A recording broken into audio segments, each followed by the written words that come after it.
জামায়াত আমিরের বক্তব্য একটু উল্লেখ করতে চাই আমি। দেশের ১২টা বাজবে আর আমরা আঙুল চুষবো এটা হবে না বলে হুঁশিয়ারি দিয়েছেন বিরোধী দলীয় নেতা ও জামায়াত ইসলামীর আমির ডাক্তার শফিকুর রহমান। জামায়াতের আমির জানান, সবকিছু দেখে মনে হচ্ছে আরেকটি বিপ্লব আসন্ন। সেই বিপ্লবের জন্য আমি দেশবাসীকে প্রস্তুতি নেয়ার আহ্বান জানাচ্ছি। তিনি বলেন, পাপের পরিণতি পেতে কিছুটা সময় লাগে, কিন্তু একসময় সেই পাপই পচে গিয়ে ঝরে পড়ে। এখন সেই পাপে পতন ধরেছে। সরকার যদি তা বুঝতে পারে তাহলে ভালো, না বুঝতে পারলে তাদের পতন কেউ ঠেকাতে পারবে না। আল্লাহর কসম করে বলছি, বাংলার জমিনে কোনো ফ্যাসিবাদকে আমরা সহ্য করব না। স্যার, আপনি দুজনের বক্তব্যই শুনেছেন। আজকে আমরা একটি দিন পার করছি যে গণ অভ্যুত্থানের দ্বিতীয় বর্ষপূর্তি পেরিয়ে গেছে। ঠিক এই বর্ষপূর্তির প্রাক্কালে আমরা গত দুদিন ধরেই দেখছি যে ছাত্র সংগঠনগুলোর মধ্যেও একটা উত্তেজনা বিরাজ করছে। দেশের বিভিন্ন জায়গায় সেটি ছড়িয়ে পড়েছে। এক ধরনের বলতে পারেন যে মুখোমুখি, আজকেও বরিশালে সংঘাতে জড়িয়েছে। স্যার, আপনার কাছে কি মনে হচ্ছে যে দেশের ১২টা বাজার কথা কেন বলা হচ্ছে? দেখেন, দেশের ১২টা বাজার কথা বলা হয় কেননা সরকার এখন যে ক্ষমতায় রয়েছে, এই যে কয়েক মাস হয়ে গেল, তার যথেষ্ট উপলব্ধি হওয়ার কথা প্রধানমন্ত্রীর তার নিজের যে ব্যক্তিগত সামর্থ্য রয়েছে, শক্তি রয়েছে, সেটাকে তিনি কার্যকরভাবে এমনভাবে প্রয়োগ করা উচিত ছিল, যেটা এখনও করছেন না। যে দুর্নীতি তার আশেপাশে, দুর্নীতি ও ক্ষমতার অপপ্রয়োগ যারা করে, তাদেরকে সারা জাতি স্পষ্ট ইঙ্গিত দিয়ে, আঙ্গুল দিয়ে দেখিয়ে দিয়েছে। বিরোধী দলের নেতা কি বলছে তার চেয়েও ইম্পর্ট্যান্ট হচ্ছে এই যে আমাদের যে বিরোধী দলে যে ছাত্র নেতারা রয়েছে, যাদের একটা কোয়ালিশন জয়েন করেছে এই গভর্নমেন্টের সাথে, স্পষ্টভাবে তুলে ধরেছে যে এখানে আমাদের সবচেয়ে বড় সমস্যা হচ্ছে কিছু ব্যক্তি যাদের চরিত্র সংশোধন করা অসম্ভব, এবং এইসব ব্যক্তি, তাদের কোনো ভূমিকাই ছিল না এই জুলাই আন্দোলনে, অথচ তারা এখন সম্পূর্ণভাবে এই জুলাই আন্দোলনের ধারণায় যারা যারা ইনভলভড, তাদের এমনভাবে অপমান করছে এবং এমনভাবে এই দেশের দুর্নীতির ধারণাকে প্রশ্রয় দিচ্ছে। কাদের কথা বলছেন স্যার? আমি এখন নাম ধরে বলবো না, কিন্তু এটা তো আমরা সবাই জানি যে এই যে তারেক প্রধানমন্ত্রী তার আশেপাশে একেবারে কাছে সবসময় লেগে থাকে, অথচ এমন লোক যে এই জুলাই যে চেতনা ছিল, যে এই সংস্কারের যে ধারণা, এখানে একেবারেই পুরাপুরি এই সংস্কারের ধারণাকে স্যাবোটাজ করছে, এবং এদেরকে দায়িত্ব দেওয়া হয়েছে এই সংস্কার কমিটিতে। এমন ব্যক্তিদের বসানো হয়েছে যারা একদম কন্ট্রোভার্সিয়াল, একদম তাদের জনগ্রহণযোগ্যতা নাই, এবং হাতে গোনা জাস্ট কয়েকজনকে আইডেন্টিফাই করা যায়। আমার মনে হয় এটা খুবই সুস্পষ্ট আমি কাদের কথা বলছি, কেননা এরা বিএনপির ইমেজকে ধূলিসাৎ করছে।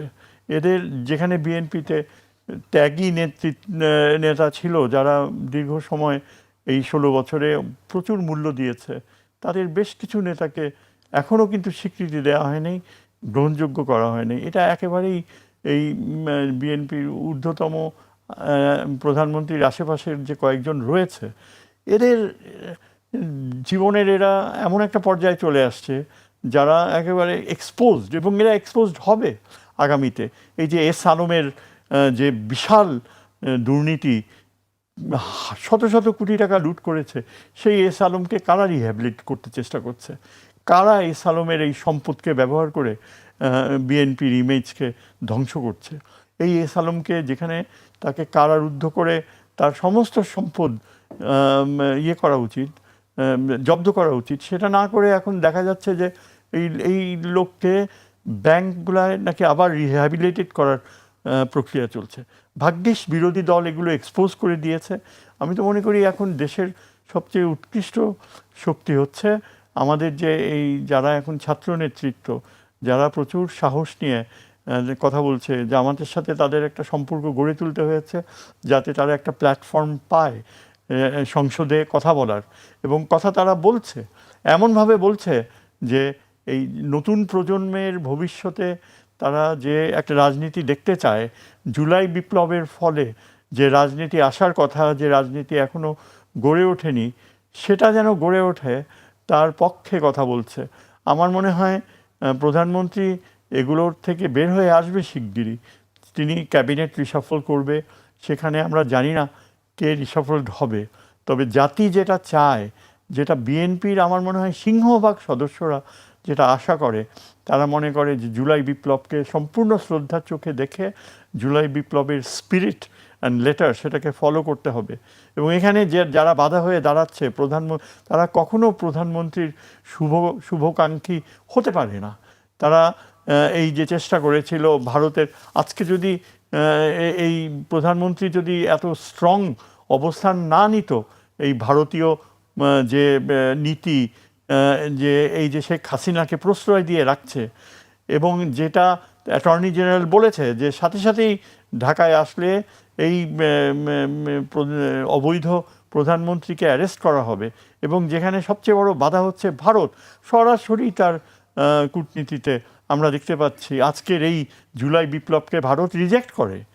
এবং আমার এটাই একটা, প্রধানমন্ত্রীকে আমি ভূয়সী প্রশংসা করি যে ভারতের রিজেকশনকে একেবারে তিনি ছিন্ন ভিন্ন করে ভারতকে কোনো প্রশ্রয় দেয়নি। এখন আমাদের যে অবস্থান, এটা নৈতিকতার অবস্থান। আমরা এখন ক্লিয়ারলি এই পরিস্থিতিতে দাঁড়িয়েছি যে এই সরকার, অ্যাটর্নি জেনারেল যেটা বলেছে সুস্পষ্ট, যে যদি ওই শেখ হাসিনা আসে, she will be placed in the condemned cell, she will be tried for the murder, and exactly যেটা করার সেটা সারা জাতি সেটাই চায়।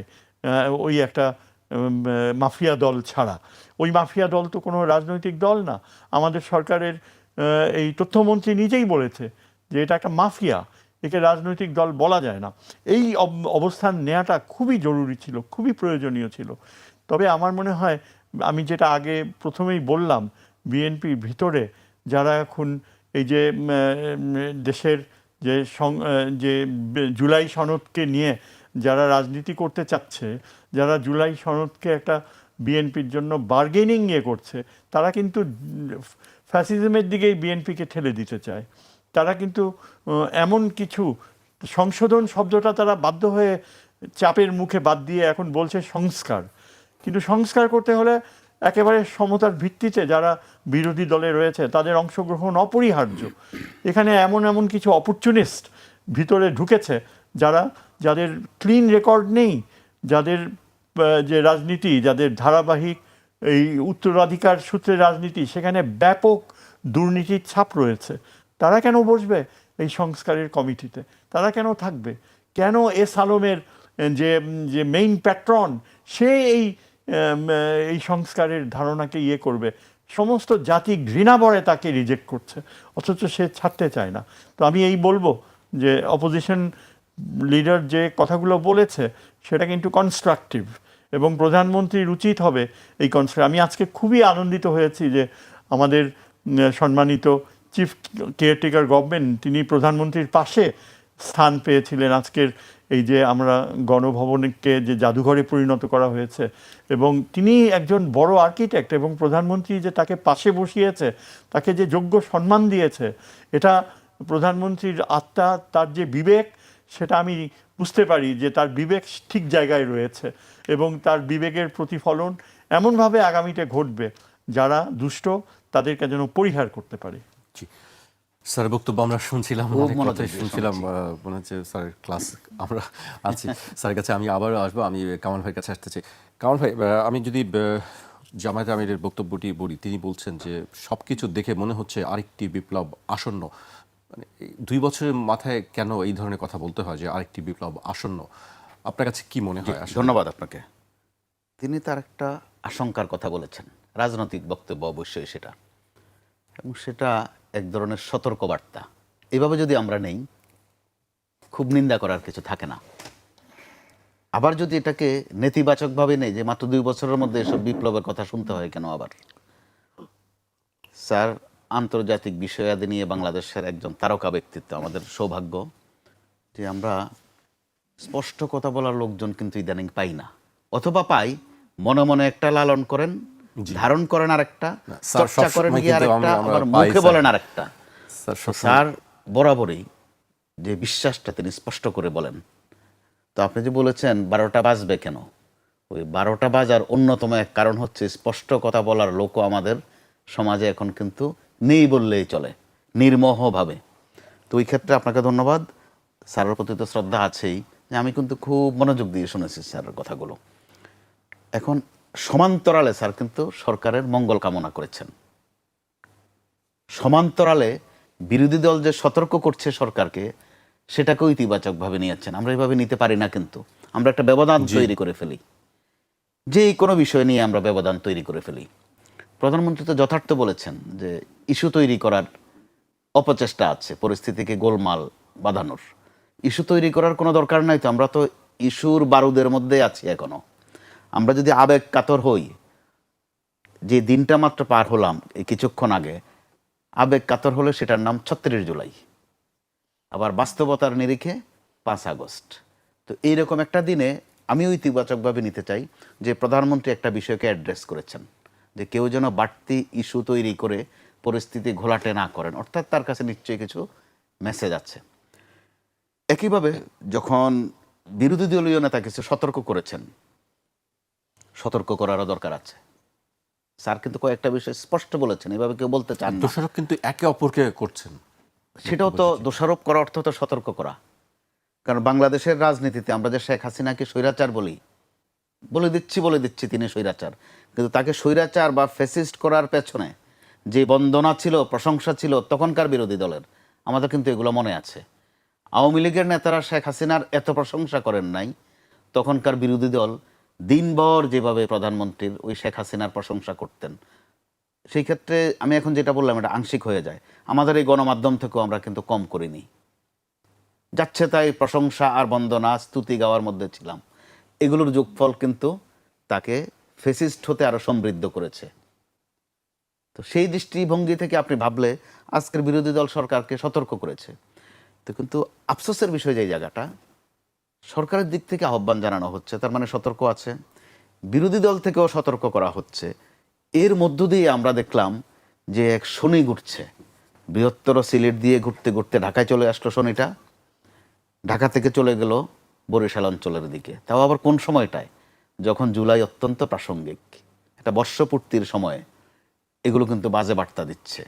যে এগুলো কি তারা নিজেরা করছে, নাকি তাদেরকে দিয়ে করানো হচ্ছে, নাকি তারা কারো শিকার হচ্ছে? আপনি ফুটেজগুলো বোধহয় খেয়াল করেছেন অবশ্যই। হেলমেট আবার দেখেছি আমরা। হেলমেট বলতে আমরা হেলমেট লিগ বলতাম, হাতুড়ি লিগ বলতাম। তো গত ২-৩ দিনের যে পারফরমেন্স দুই দলের, খবর নিচ্ছে কে জিতেছে, কে হেরেছে, কে বেশি পেরেছে। তো ঢাকার যে চিত্র, আলিয়া মাদ্রাসায় বোধহয় শিবির একটু ভালো করেছে, বাদ বাকি জায়গাগুলোতে তারা মার খেয়েছে। তো তাদের মধ্যে এই হেলমেটের ভিতরে অন্য কেউ লুকানো আছে কিনা, কারণ গুপ্ত সুপ্ত এই শব্দগুলো একটা সময় খুব আলোচিত ছিল, সমালোচিত ছিল। আলোচনার সমালোচনার মধ্য দিয়ে তথ্য বের হয়ে গেছে যে কে কোথায় কোন পরিচয়ে ছিল। তো এখনো যে নমুনা আমরা দেখছি হেলমেটের ফাংশন, তার উপর চোখ তুলে ফেলা কিন্তু খুব সিগনিফিক্যান্ট। ২৪ জুলাই আগস্ট আন্দোলনের যে নিহতর সংখ্যাগুলো আপনি খেয়াল করে দেখবেন, অধিকাংশর গুলিটা করা হয়েছে চোখ বরাবর, কপাল বরাবর, গলা বরাবর। এখনো সময়ের ব্যবধানে আপনি দেখেন এই পক্ষগুলোর ছাত্রদল, এনসিপি, শিবির, সিলেট অঞ্চলে চোখ তুলে ফেলা হলো একটা ছেলের। এই চোখটা আর ফেরত আসবে না। তারা হয়তো তাদের ভুল শুধরাবেন, কোনটা শুদ্ধ করেছেন, কোনটা ভুল করেছেন, আবার কোলাকুলি করবেন। তো ওই সময় যখন ওই ছেলের মা এসে বলবে তোমরা তো আবার কোলাকুলি করলে, আমার ছেলের চোখটা একটু ফিরিয়ে দাও, সেটা কিন্তু আর তারা পারবেন না। এমনিতে চোখ হারা অসংখ্য আহত কিন্তু এখনো বিভিন্ন হাসপাতালে, জুলাইয়ের ওই আন্দোলনের সময়ের চোখ হারা। তার উপর এরকম একটা সময়ে যখন জুলাইকে স্মরণ করার বিষয় যদি কোনো ত্রুটি থেকে থাকে পথ পরিক্রমায়, সেগুলো শুধরানোর কথা। ওই সময় তারা যেভাবে সংঘাতে লিপ্ত হচ্ছেন, এটা কিন্তু তখন ওই যে ডাক্তার সাহেব যেটা বললেন, ডাক্তার শফিক সাহেব, যার একটা বিপ্লব বুঝি স্মরণ করিয়ে দিলেন। সবসময় বিপ্লব, আন্দোলন এগুলো শুনতে কিন্তু ভালো লাগে না স্যার। যুদ্ধের সাথেও কিন্তু আমরা শব্দ একটা ব্যবহার করি, ওয়ার অ্যান্ড পিচ, মাঝে মধ্যে একটু শান্তি লাগে। তো বিপ্লব শুনতে ভালো লাগে, একটু তেজ আসে শরীরে, বলতে একটু কাঁপুনি আসে, কিন্তু সবসময় সেটা প্রত্যাশিত নয়। এখন বিপ্লবের সময় নয়। সতর্ক করতে পারেন, সতর্কতার ভাষা আছে।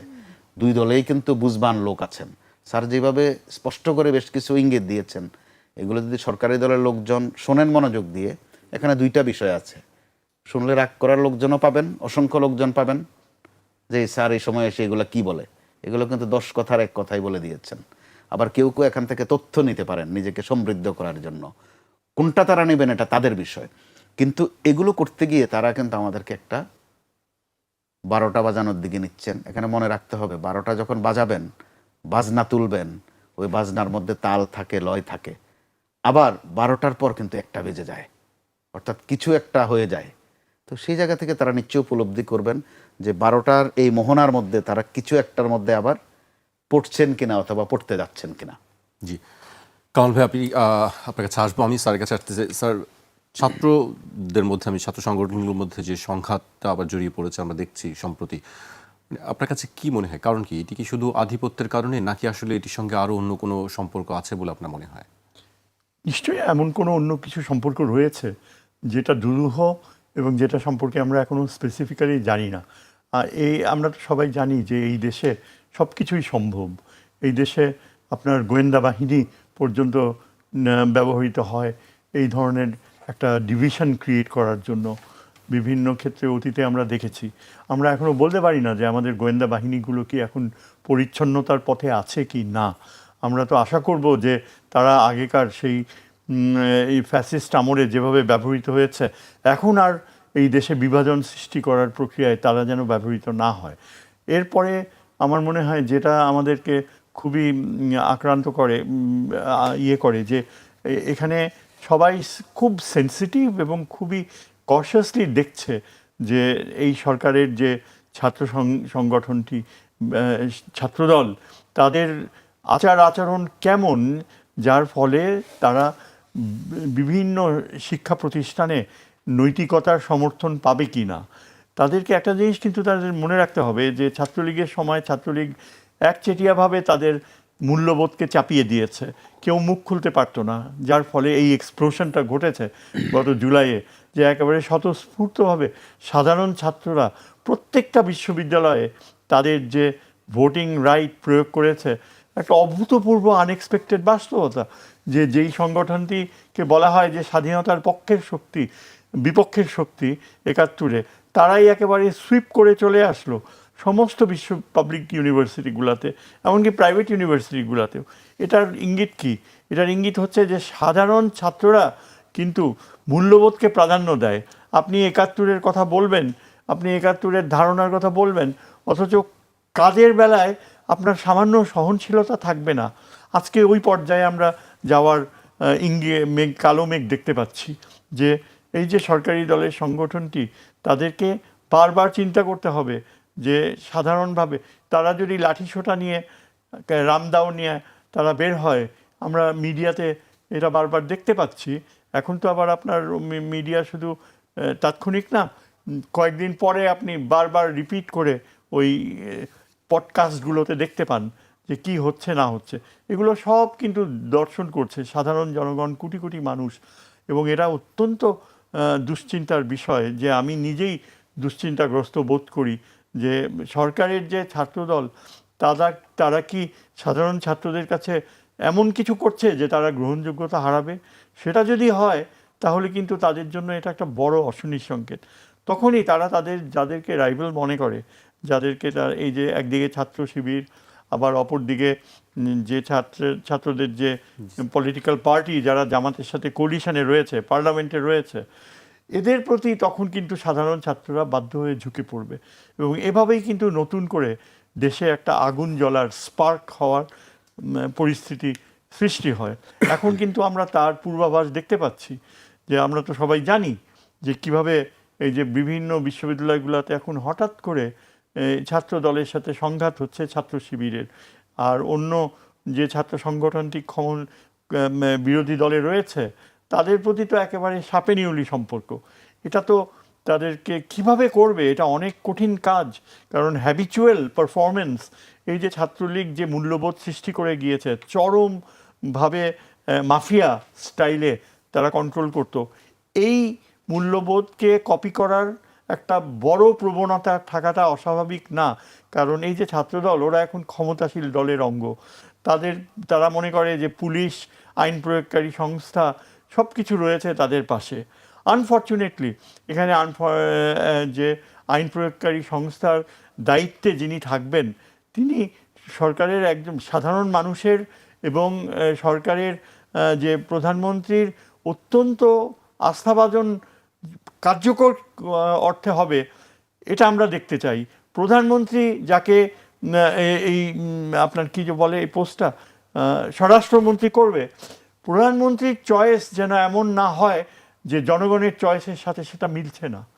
আজকে যদি আপনি সাধারণ মানুষদেরকে জিজ্ঞেস করেন, 80% of the people will say যে আমরা একজন সত্যিকার অনেস্ট নিরপেক্ষ স্বরাষ্ট্রমন্ত্রী দেখতে চাই, যিনি সমস্ত পুলিশ বাহিনী, আইন শৃঙ্খলা বাহিনী শ্রদ্ধা অ্যাকসেপ্ট করবে, যার আচরণ এমন হবে যে পুলিশ বাহিনী যেন তার হারানো ডিসিপ্লিন ফিরে পায়। এবং সেটা যদি ঘটতো তাহলে কিন্তু ছাত্রদল কখনো অস্ত্র নিয়ে রাস্তায় নামতে সাহস পেত না। কখনো কিন্তু ছাত্রদল যে ওই আবার ছাত্র শিবিরকে পিটাবে, আবার আধিপত্যর সংস্কৃতি তৈরি করবে বিশ্ববিদ্যালয়গুলোতে, এটা হতো না। এটা থামাতে হলে এখনই প্রধানমন্ত্রীকে এমন কাউকে আনতে হবে ওই পজিশনে যিনি সর্বজন শ্রদ্ধেয়, যার নৈতিকতা ও ব্যক্তিগত জীবনে সততা রয়েছে। এমন কাউকে পাওয়া তো কঠিন না। বিএনপিতে এমন মানুষ রয়েছে যাকে ব্যবহার করা হয়নি।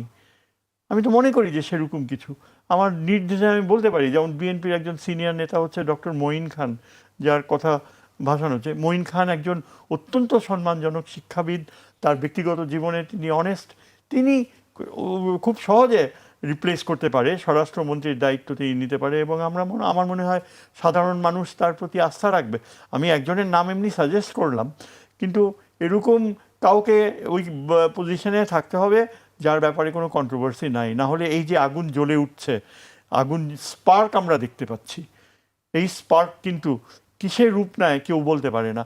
আর সবচেয়ে বড় কথা হচ্ছে বিশ্ববিদ্যালয় ও কলেজগুলোর এই যে হাজার হাজার সাধারণ ছাত্র, যখন এইসব সাধারণ ছাত্র বুঝে যে আবার দেয়ালে তাদের পিঠ থেকে যাচ্ছে, আবার একটা নতুন শক্তির উৎস তাদের যে কথা বলার অধিকারকে কেড়ে নিতে পারে, তখনই কিন্তু আবার ওই সেই জুলাইয়ে যা ঘটেছে তার মতো আবার একটা কিছু একদম আনএক্সপেক্টেডলি নাটকীয়ভাবে ঘটে যেতে পারে।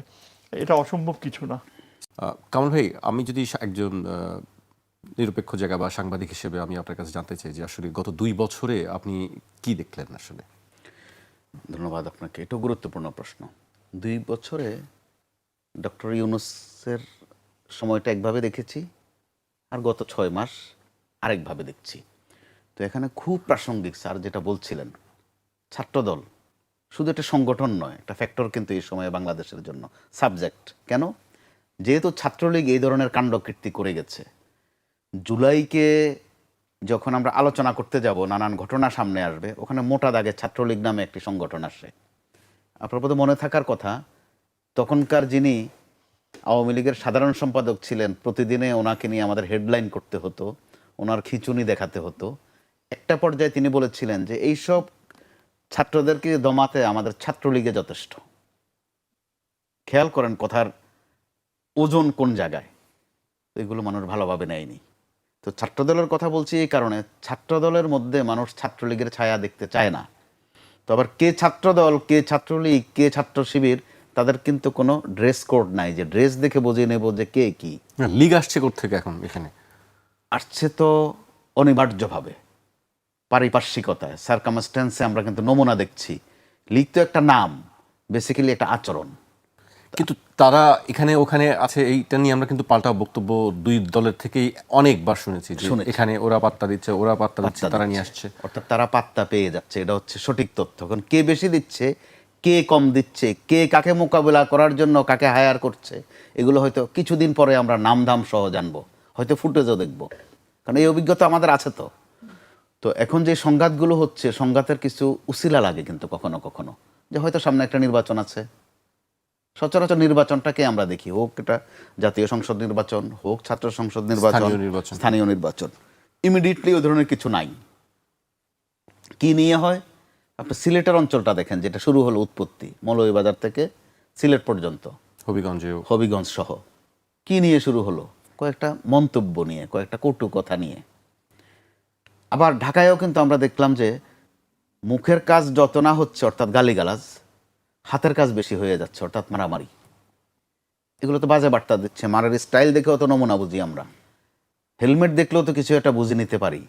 হাতে যেসব জিনিস নিয়ে তারা ঘুরছে, ওই হাঁটা চলা দেখেও কিন্তু আমরা বুঝতে পারি যে তারা কারা বা স্টাইলটা কাদের।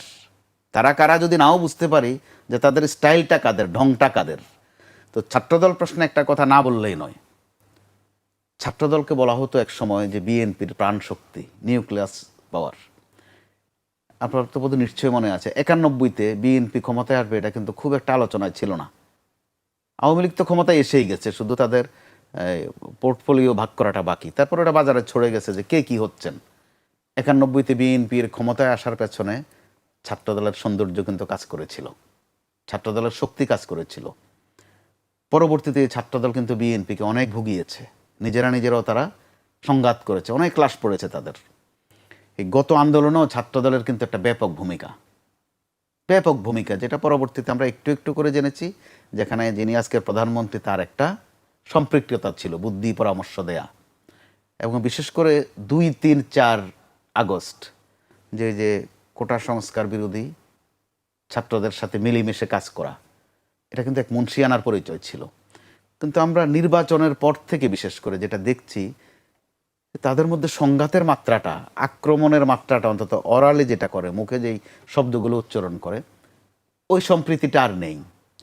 এমনকি সর্বশেষ পর্যায়ে এটা কিন্তু চরিত্র হননের জায়গায় চলে এসেছে মারাত্মকভাবে। কে কাকে কি ট্যাগ দিবে, কে কাকে কি পরিস্থিতিতে আটকিয়ে বলবে যে আমরাও একটা কট করেছি। এই শব্দ এটা খুব ব্যবহার হয় যে আমরা একটা কট করেছি, এটার জবাব দিতে গিয়ে তারা আর 2টা করে কোথাও। তো আমার কাছে যেসব তথ্য আছে তাকে দেখা যাচ্ছে যে তাদের মধ্যে একটা প্রতিযোগিতা আছে। তো এই প্রতিযোগিতার নেপথ্য কারণ যেমন এখনও স্পষ্ট নয়, নেপথ্য কুশীলবও স্পষ্ট নয়। আমার জন্ম জেলা কুমিল্লা, তো ওখানে একটা গ্রামীণ প্রবাদ আছে, বলা হয় যে খড়কুটায় আগুন দিয়া পেতনি থাকে দূরে খাড়াইয়া। পেতনি অর্থাৎ ভূত, কিন্তু নিম্নমানের ভূত। তো এই মুহূর্তে কোনো পেতনির কাণ্ড কীর্তি আছে কিনা ছাত্রদল এবং ছাত্র শিবির 2 দলকে কিন্তু সিরিয়াসলি ভাবতে হবে যে তাদেরকে উস্কাচ্ছে কারা, কি নিয়ে। এখন কিন্তু কোনো হলে বা কোনো ক্যাম্পাসে গণরুম আছে বলে আমরা জানি না, বা কোনো টর্চার সেল আছে বলেও আমরা জানি না। কি আছে? হিম্মত দেখানো, প্রভাব দেখানো। তো ছাত্রদের মধ্যে তো সেটা থাকে, এক ধরনের হিরোইজমের একটা ভাব থাকে। তো সেটা দেখাক। ছাত্রদলও প্রচুর মেধাবী আছে, ছাত্র শিবিরে প্রচুর মেধাবী আছে, এ নিয়ে বিতর্ক আছে যে কার বেশি আছে কার কম আছে। তো মেধার সংঘর্ষ হোক। আপনাদের তো স্লোগান ছিল কোটা না মেধা, কিন্তু আমরা মেধার চর্চা কিন্তু দেখছি না, অর্থাৎ মগজের চর্চা দেখছি না, হাতের চর্চাটা দেখে ফেলছি বেশি। এই হাতের কাজ, যে হাতের কাজ তারা এখন করছেন, এই হাতের কাজ অটোমেটিক্যালি আপনি শিরোনাম না করলেও বলতে বাধ্য হয়ে যাচ্ছে যে কে কার 12টা বাজাচ্ছেন। তবে 12টা যে বাজতে যাচ্ছে এটা নিয়ে কিন্তু কোনো বিতর্ক নাই, কার 12টা বাজবে সেটা হচ্ছে বিষয়। অর্থাৎ 12টাকে যদি আরও সাবলীল করি, সর্বনাশ হচ্ছে, সর্বনাশকে তারা আমন্ত্রণ জানাচ্ছেন। তো কোন সময়টা আবার আন্দোলন প্রশ্নে, ঐতিহাসিক সময়ের প্রশ্নে একটা পবিত্র সময়, একটা অর্জনের সময়, একটা বিপ্লবের সময়। তো ওই সময়টা তারা কিন্তু মানুষকে ধারণাটা ভালো দিচ্ছেন না, কোনো সংগঠনে না। ছাত্র শিবিরকে আমরা মেধাবী মনে করি যে তাদের ওখানে মেধাবীর সংখ্যা বেশি, কিন্তু তাদের সম্পর্ক যত কয়েকদিন ধরে রাজশাহী ইউনিভার্সিটিতে, বেগম রোকেয়ায়, এমনকি ঢাকা বিশ্ববিদ্যালয়ে যেসব আচরণ দেখছি, এগুলো কিন্তু শিবিরের সাথে যায় না। শিবিরকে এমনি মনে করা হয় যে তারা একটু কুসুম মেধাবী থাকে, একটু শালীন থাকে, কিন্তু ওখানে আমরা ব্যত্যয় দেখছি। আবার ছাত্রদল যেহেতু ক্ষমতাসীন দলের সংগঠন, তাদের কিন্তু দায়িত্ব বেশি, তারা সবচেয়ে বড় সংগঠন বাংলাদেশে। বিএনপি আপনি করেন আমি না করি তাতে কারো কিচ্ছু যায় আসে না। বিএনপি একটি বৃহৎ সংগঠন, তার উপর ক্ষমতায় আছে বিশাল সমর্থন নিয়ে। তো তাদের এটা সবার আগে কিন্তু উপলব্ধি করার বিষয় আছে। মুরব্বীর কিন্তু দায়িত্ব বেশি, যে বড় তার দায়িত্বও বেশি। কিন্তু আমরা দেখি একইভাবে যেমন ছাত্র সংগঠনে গোলমাল বাড়ছে, বৃহত্তর অর্থাৎ মাদার সংগঠনের মধ্যেও কিন্তু গোলমাল বাড়ছে। কি নিয়ে একটাও কিন্তু স্পষ্ট নয়। আপনি দেখেন বিদ্যুতের এই পরিস্থিতি, এ নিয়ে কথাবার্তা নেই। হঠাৎ করে বাজার আবার চড়ে গেল, এ নিয়ে কথাবার্তা নেই। কি নিয়ে? কিছু শব্দ নিয়ে, কোনটারে সংস্কার কয়, কোনটারে সংশোধন কয়, কি এক তর্জমা যেন আমাদেরকে আবার শিখাচ্ছেন, তারা অভিধান শিখাচ্ছেন। সাধারণ মানুষও তো বোঝে যে সংস্কার বলেন আর পরিবর্তন বলেন, আর যদি মনে করেন যে ঝামেলা আরো দূর করবেন, এগুলো কঠিন কঠিন বাংলা, তো একটু মেরামত হওয়া দরকার আপনাদের। মেরামত শব্দটাই ব্যবহার করেন না। তো মেরামত যে হওয়া দরকার এটা তো 2 পক্ষই বলেছিলেন, ঘোষণা দিয়ে বলেছিলেন। তো এখন এই মেরামতের জায়গায় সংস্কার ভালো, সংশোধন খারাপ, কি এক ওই যে শব্দবোমা ছোড়ার মতো এক বাহাস করছেন। এই বাহাসের মধ্য দিয়ে নিজেরা নিজেদের চরিত্রকে কিন্তু আরেকভাবে সামনে আনছেন। তো এই ক্ষেত্রে ওনাদের স্মরণ করা দরকার আছে যে এইসব পেঁচাল বেশি পারলে কি হয়। জি, আপনি যদি 2, 3, 4, 5 তারিখের কিছু ঘটনা উল্লেখ করেন যে শেখ হাসিনার অথবা তাদের ওই সরকারের কাজকর্মে কিন্তু এত ভেজাল লাগেনি, সেটার দিকে তো তারা সুশীল হয়ে গিয়েছিলেন। শেখ হাসিনা তো বলেই ফেলেছিলেন যে গণভবনের দরজাটা খোলা আছে। জবাবটা কি এসেছিল যে দরজাটা কি জন্য খুলেছেন, বেরিয়ে যাবেন এই জন্য নাকি আমরা ঢুকবো এই জন্য? অর্থাৎ মানুষের মুখ কিন্তু আটকে রাখা যায় না যদি অতিমাত্রায় ত্যক্ত বিরক্ত করে ফেলা হয়। জি, কামাল ভাই, আমি আপনার কাছে আবারও আসবো। আমি স্যারের কাছে আসতেছি। স্যার, তিনি বেশ কয়েকবার শেখ হাসিনার প্রসঙ্গ তুললেন, আমি সেই প্রসঙ্গ ধরেই আসতেছি।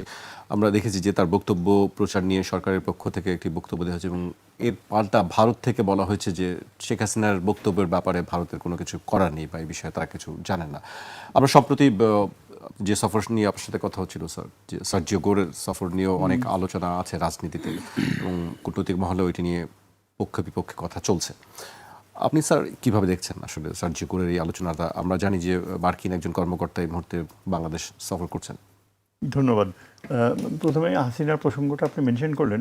আমি তো মনে করি যে গভর্নমেন্ট যে স্ট্যান্ড নিয়েছে হাসিনা সম্পর্কে একদম অ্যাবসলিউটলি অবজেক্টিভ।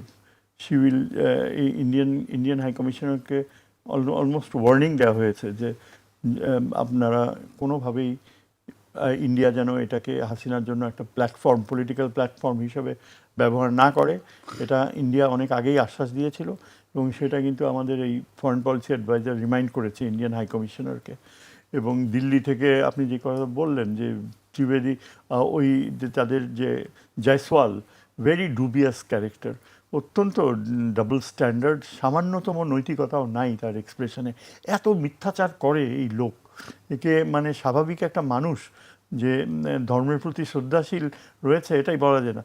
সে হয়তো ভারতের এই পররাষ্ট্রনীতিকে, বাংলাদেশের প্রতি পররাষ্ট্রনীতিকেই রিফ্লেক্ট করে তাই এইভাবে এখন এই যে বলছে তারা যে তাদের কিছু করার নাই, তারা প্রাইভেট সংগঠন, এটা কোনো এক্সকিউজ হতে পারে না। এটা অ্যাবসলিউটলি একটা মানে আনফ্রেন্ডলি অ্যাটিটিউড বাংলাদেশের এই বর্তমান সরকারের প্রতি, এবং আমার মনে হয় দাঁত ভাঙা জবাব দেওয়া উচিত এর। আপনি এই প্রসঙ্গে সার্জিও গোরের কথা তুললেন। সার্জিও গোরের সফরটা আমার মনে হয় ইট ওয়াজ অ্যাবসলিউটলি এ সাকসেস সরকারের জন্য এবং আমেরিকার জন্য। তার প্রমাণ তো আমরা দেখতে পাচ্ছি, যতই রটনা রটাক না কেন, এত মানে অসহ্য এইসব মানে দুর্নাম যে সার্জিও গোরে কেন ইন্ডিয়ার সাথে রিপ্রেজেন্টেটিভের সাথে দেখা করলো, আওয়ামী লীগের সাথে দেখা করলো, এটা কি আমেরিকান ডিপ্লোম্যাটকে জোর করে বলে দিবেন নাকি? যে তাহলে তো ওই সাবের হোসেন চৌধুরীকে জেলে আটকে রাখা উচিত ছিল, সেটা তো গভর্নমেন্ট করেনি। সুতরাং যদি এখন সার্জিও গোর যে কথা বলে, রাজি হয় কথা বলতে, এখানে তো কিছু করার নাই গভর্নমেন্টের। আর এমন কোনো মহাভারত অশুদ্ধ হয়ে যায়নি, এটা একদম টোটালি ফেলিওর হয়েছে। আমেরিকা ইন্ডিয়ান হাই কমিশনারে দেখা করলো, সে একেবারে ওই আমাদের সার্জিও দেখা করার পরেই সে সাথে সাথে প্লেনে ছুটলো দিল্লিতে। এই বৃদ্ধ বয়সে তো তার স্নায়ুর উপর চাপও পড়ে, এবং দিল্লিতে যে তিনি যা বললেন, আমার কাছে মোটেও মনে হয় না যে দিল্লিতে তিনি কোনো গুড নিউজ নিয়ে গিয়েছে।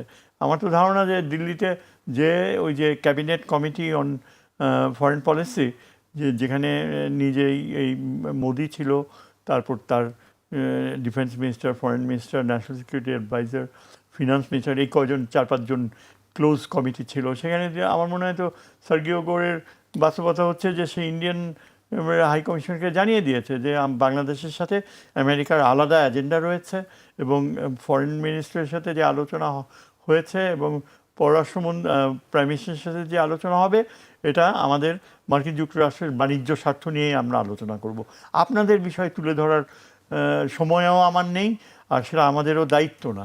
মোরলেস আমার মনে হয় সার্জিও গোর তাকে এটা জানিয়ে দিয়েছে যে আমেরিকা বাংলাদেশের সাথে দ্বিপাক্ষিক সম্পর্ক নিয়েই ডিল করে। ভারতের এজেন্ডা আমেরিকান অ্যাম্বাসেডার ক্যারি করবে, এটা সম্ভব না। এটা যে আমি মনে করি দুইটা কারণে। একটা হচ্ছে যে ইনি শুধু ভারতের অ্যাম্বাসেডার না, ইনি হচ্ছেন দক্ষিণ ও সেন্ট্রাল এশিয়ার নিয়ে ডিল করে, তার ওয়াইডার রেসপন্সিবিলিটি আছে। এবং বাংলাদেশের এখন যে রোল, ডক্টর খলিল ইলেক্টেড হয়েছে জেনারেল অ্যাসেম্বলি প্রেসিডেন্ট, একটা সবচেয়ে ইম্পর্টেন্ট জিনিস যে ফরেন সার্ভিস অফিসারদের মনে রাখা উচিত, এই ডক্টর খলিল আমেরিকান সাপোর্ট পাওয়ার ফলে এই 4টা ভোট নিয়ে সে এই ইন্ডিয়ান আর ইসরায়েলি লবিকে হারাইছে।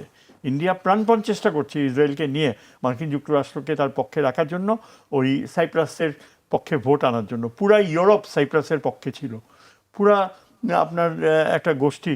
তার মধ্যে এই যে United states backed Khalilur Rahman, back Bangladesh, that is the more important thing. এবং আরও তিনটা দেশের ভোট জোগাড় করেছিল। ওই কয়টা ভোট এত ইম্পর্টেন্ট ছিল যে ইন্ডিয়া কল্পনাও করতে পারে নাই যে বাংলাদেশ জিততে পারবে। এটা তাদের জন্য একেবারে হার্ট অ্যাটাক এর মতো অবস্থা হয়েছে। ইউরোপ মেনে নিয়েছে, কিন্তু ডক্টর খলিলের অসাধারণ মেধা, তার যে যোগাযোগ, এর ফলেই কিন্তু বাংলাদেশ এই এটা পেয়েছে। এটা আমার মনে হয় কিছু মানুষ বুঝতে চায় না, ডক্টর খলিলকে নিয়ে আজে বাজে যত রকমের মন্তব্য করে। ডক্টর খলিলের কানেকশনস আমেরিকাতে অসাধারণ, 22 বছর ছিল, এবং সে আমেরিকান ইন্টেলিজেন্স কমিউনিটির উপর তার পুরাপুরি একটা বিশ্বাসযোগ্যতা রয়েছে। আমরা তো নিশ্চিত যে এই যে ইন্ডিয়ান প্ল্যান, চায়নাকে দূরে ঠেলে দেয়া, এই ধারণাকে প্রমোট করা বা আওয়ামী লীগকে এখানে বৈধতা দেয়া, এটা Americans have not done it. US policy হচ্ছে যে বাংলাদেশে এই গভর্নমেন্টকে তারা সম্পূর্ণ কোঅপারেট করবে। এবং সেজন্যই কিন্তু সার্গি গোর যখন বের হয়ে আসলো, গাড়িতে ওঠার আগে কয়েকটা মিনিট মিডিয়া তাকে ধরেছে। কি কথা বলছে? সবচেয়ে ইম্পর্টেন্ট কথা, যেটা এই অনেকে ডিসরিগার্ড করে, যে তোমাদের প্রধানমন্ত্রীকে, your prime minister is treated in Washington with the highest regard, এই শব্দটিটা ব্যবহার করছে। আমেরিকান ফরেন পলিসিতে এই ধরনের শব্দ তাদের মিত্রদের বেলায়ও ব্যবহার করে না। Your prime minister is treated in Washington with the highest regard, সর্বোচ্চ সম্মানের সাথে তোমার প্রধানমন্ত্রীকে আমরা ওয়াশিংটনে দেখি। এর অর্থ কি? এর অর্থ হচ্ছে ভারতের আর ত্রিবেদীর গালে স্পষ্ট চপেটাঘাত। এই জন্য ত্রিবেদী হাপুস করতে করতে প্লেনে উঠছে আর হাসিনার সাথে দেখা করছে। হাসিনা তো এখন কাঁদতে কাঁদতে শেষ। আসল কাহিনী হচ্ছে আজকে কিছু বলতে পারবে? আমেরিকার সাহায্য জীবনেও তার জন্য আসবে না। আমেরিকা ইজ কনসার্ন উইথ এই যে দেখেন, আমেরিকান প্যাসিফিক কমান্ডার একদিনের মধ্যে ঢাকায় চলে আসছে। আমি ওই ভিডিও ক্লিপিংটা দেখলাম। He is the Pacific commander, full admiral, এবং পুরা ইন্ডিয়ার বাপেরও সাধ্য নাই যে প্যাসিফিক কমান্ডারের যে বাংলাদেশের সাথে সম্পর্ক সেটাকে সামান্য ইনফ্লুয়েন্স করবে। আমি দেখলাম যে সে আমাদের নেভি চিফের সাথে মিট করছে। নেভি চিফ হচ্ছে হাইলি কোয়ালিফাইড, তার ব্যাকগ্রাউন্ড দেখেন, অল থ্রু সে টপ রেকর্ড বহন করে আসছে। এবং আমি নিশ্চিত যে মার্কিন যুক্তরাষ্ট্রের সাথে এখন আমাদের যে আলাদা একটা নৌবাহিনীর সম্পর্ক গড়ে উঠবে, সেটা বে অফ বেঙ্গলে বাংলাদেশকে নতুন করে প্রতিষ্ঠিত করবে। কিন্তু তার চেয়ে ইম্পর্ট্যান্ট হচ্ছে যে চীনের ব্যাপারে মার্কিন যুক্তরাষ্ট্রের কোনো আপত্তি নাই যে সম্পর্ক গড়ে উঠছে, যে আমাদের যে নিরাপত্তা সহযোগিতা, সবচেয়ে বড় কথা ওই যে করিডোর, মার্কিন যুক্তরাষ্ট্রের কোনো আপত্তি নেই। এবং ইন্ডিয়া এটা রটাতে চেষ্টা করছে, সার্গিও গোর নাকি এখন করিডোর বন্ধ করে দেবে। এই corridor it's a trade corridor. বারবার ফরেন মিনিস্টার এটা বলছে যে এটা ওই সিটওয়ে হয়ে যে আসবে, বাংলাদেশের সমস্ত পণ্য সেখানে আমেরিকাতে অনেক কম সময়ে অনেক কম খরচে যাবে। এবং এটা আমি তো একটা বাংলাদেশের অত্যন্ত গুরুত্বপূর্ণ যে সংস্থা যারা এটা নিয়ে ইন্টেলিজেন্স কমিউনিটি ডিল করে, তাদের ধারণাও সুস্পষ্ট। বাংলাদেশ যথাশীঘ্র এই ট্রেড করিডোর দেওয়ার ব্যাপারে চায়নাকে অলরেডি গ্রিন সিগন্যাল দিয়েছে। এবং আশা করি, আমি ভেবেছিলাম হয়তো কুনমিং হয়ে মান্দালয় হয়ে ডিরেক্টলি কক্সবাজারে চলে আসবে, তাইলে কিন্তু 3,000 কিলোমিটার হতে পারতো, যেটা আর কি আপনার আসাম থেকে যে ট্রেন যায় ডিব্রুগড় থেকে, একেবারে ওই যে রাজস্থানের শেষ মাথায় যে থামে লালগড়, হ্যাঁ, এটাও একই ডিস্টেন্স, কিন্তু প্রত্যেক দিন ভারতের একটা করে ট্রেন যাচ্ছে। তো সেটা যদি হয় তাহলে আমাদের এখান থেকে 3,000 কিলোমিটার কভার করতে পারবে না। কিন্তু সিটওয়ে হয়ে নাকি হওয়ার সম্ভাবনা বেশি। সিটওয়ে হয়ে যদি আসে তাহলে এটা 3,500 প্রায় 4,500 কিলোমিটার হবে। এখন আমার মনে হয় যদি 6 মাসের মধ্যেই চায়না তৈরি করে ফেলবে, তখন আমরা 2 দিনে ঢাকা থেকে ট্রেনে কুনমিং যেতে পারবো।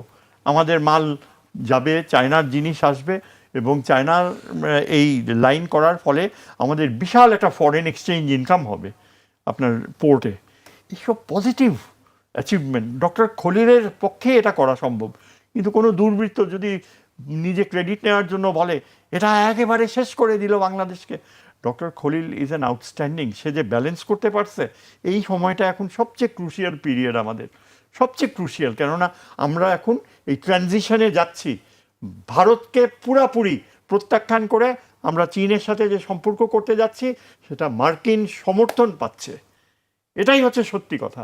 এবং সেটা ডক্টর খলিল করতে পারছে তিনি, বিকজ সে পুরা মার্কিন সমর্থন নিয়ে জাতিসংঘের প্রেসিডেন্ট হতে পেরেছে।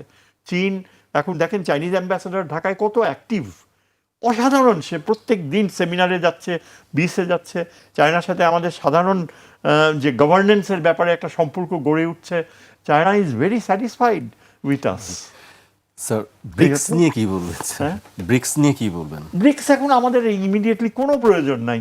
ব্রিক্স কি করবে আমাদের? আমাদের যে ওয়েস্টার্ন আমেরিকার সাথে যে ট্রেড, যে গার্মেন্টসের যে ইনকাম, এবং যে ভবিষ্যতে আমাদেরকে আমেরিকার সাথে আরও অনেক সুবিধা আদায় করে নিতে হবে। যত আমরা চায়নার সাথে সম্পর্ক গভীর করব, এবং ব্রিক্সের ব্যাপারে চায়না আমাদেরকে পুরো সমর্থন দেবে। ব্রিক্সের আমাদেরকে সবচেয়ে বাধা দেবে কে? ইন্ডিয়া। ব্রিক্সে আমাদেরকে মূলা দেখাবে ইন্ডিয়া, কিন্তু ইন্ডিয়া গত বছরও কিন্তু আটকিয়ে দিয়েছে ইন্ডিয়া। আর যতদিন ইন্ডিয়া ব্রিক্সে থাকবে, ব্রিক্সের কোনো ফিউচার নাই। ইন্ডিয়া যেখানে ঢোকে আন্তর্জাতিক সংগঠন, সেটা তারা ধ্বংস করে দেয়। দেখেন এই যে বিমস্টেক, এর কোনো অ্যাক্টিভিটি আছে? ইন্ডিয়া বিমস্টেককে তৈরি করেছে সার্ককে ধ্বংস করার জন্য। আমরা চাই সার্ক রিভাইটালাইজড হোক। আমরা চাই ইন্ডিয়াকে ঘাড়ে ধরে নেপাল, ভুটান, শ্রীলঙ্কা, মালদ্বীপ, সবগুলা দেশ, বাংলাদেশ, পাকিস্তান, আফগানিস্তান, ঘাড়ে ধরে ইন্ডিয়াকে এখন বাধ্য করা হবে। যে ইন্ডিয়া মনে করতো যে বাংলাদেশের উপর তাদের কর্তৃত্ব থাকবে, সেটা এখন আমরা আল্লাহর রহমতে, সৃষ্টিকর্তার রহমতে সেখান থেকে আমরা বের হয়ে আসতে পারছি। এজন্য আমি আমাদের প্রধানমন্ত্রীকে ক্রেডিট দিই। প্রধানমন্ত্রী কিন্তু জিরো এই অবস্থান নিয়েছে, এবং আই এম ভেরি হ্যাপি যে সে দিল্লিতে যাচ্ছে না। দিল্লিতে যাওয়ার কোনো প্রয়োজন নাই। দিল্লিতে যাওয়ার তার চেয়ে আরও ইম্পর্ট্যান্ট হচ্ছে আমাদের এখন চীন আর আমেরিকাকে ব্যালেন্স করে আমার বাংলাদেশের যে ভবিষ্যৎ, যে ট্রেড ডেফিসিট, আমাদের যে করুণ অবস্থা, সেটা অর্থনীতিটাকে বের করে আনা। এবং সেই বিষয়ে মার্কিন যুক্তরাষ্ট্র আর চীনই হচ্ছে আমাদের সবচেয়ে বড় সঙ্গী। জি, আমাকে স্যার এখানেই শেষ করতে হচ্ছে। স্যারের অনেক বক্তব্য আমরা শুনলাম, আরও অনেক কিছু রয়ে গেছে, হয়তো নিশ্চয়ই আগামীতে সেই কথাগুলো আমরা জানার সুযোগ পাবো। স্যার আপনাকে অনেক ধন্যবাদ আমাদেরকে সময় দেওয়ার জন্য।